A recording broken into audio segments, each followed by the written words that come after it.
Hands rarely do. Hands working, touching, holding, creating. They speak without words. So look for them during all kinds of scenes. Some of my favorite photos, not the big moments, the first kiss, the pose portrait, not the obvious scene. It's the quiet shots, the overlooked one. A mother fixing her child's collar right before a portrait, the shadow of a chuppah or a wedding canopy just before the wedding begins. A waiter's hand or anyone's hand doing something interesting, a waiter placing the dish at a dinner table without knowing that they're even part of the story. These are the hidden shots, the ones that are often skipped. But I look for them everywhere, at events, in the street, even at home. These are the images that make people pause. They're the ones that draw interest. And honestly, they're the ones that consistently cause me to feel something, to really feel when I look back on it. So today I'm going to share 5 types of hidden shots that I try to capture. You can use these in your own work, whether you're photographing an event, traveling, or just documenting your life with your phone. Meaning, whether you photograph professionally or you do photography as an amateur or a hobbyist, or just any person, the regular person with their smartphone that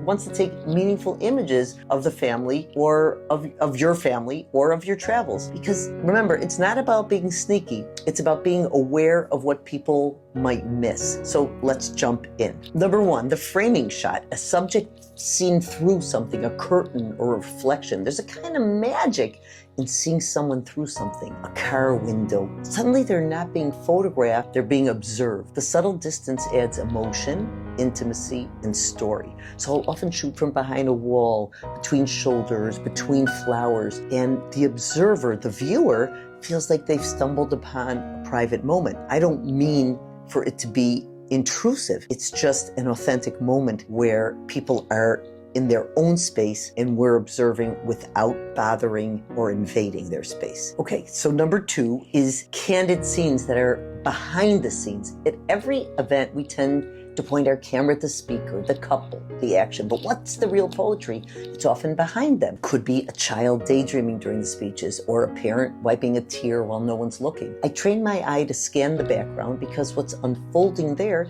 sometimes tells the story even better than the main event. Emotions that are happening outside or just to the side of the action. Okay, number 3, the quiet hands, the touch, the gesture, the work, things that are happening silently. Faces can pose, hands rarely do. Hands working, touching, holding, creating. They speak without words. So I look for them during all kinds of scenes, in the street markets, on long train rides, because hands often reveal what the heart is feeling. A tender touch, a nervous grip, or just a moment of stillness. We say the eyes are a pathway to the soul.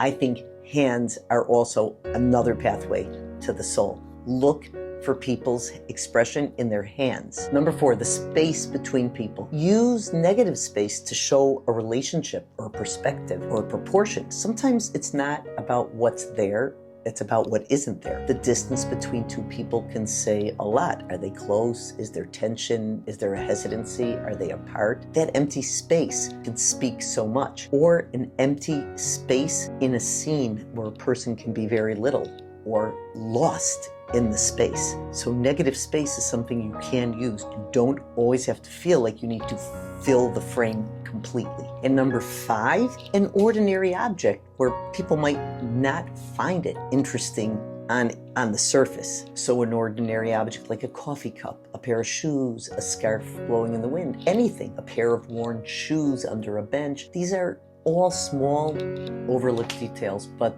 they anchor our memory. They give some kind of context, emotion, and they help us feel the day or the moment, not just remember it. So when I include these objects, I'm not just adding a visual, I'm adding some kind of meaning. At least that's my goal. Especially when these objects are connected to emotion, they become symbols. Try to find an object, especially in good light, that has some kind of connection to the day, to the event, to the place. Now, I'd love to know, what's a photo that you took that no one else noticed, but you loved it? Drop it in the comments or tag me on Instagram at Rebecca Co Photo. And if this helped you see a little bit deeper or a little more clear, I'd love it if you subscribe to my channel. We're building a community of photographers who care a lot less about technical details, which we will talk about and are important, but a lot more about meaning and depth in our images. And let me know if you came up with something that you're proud of.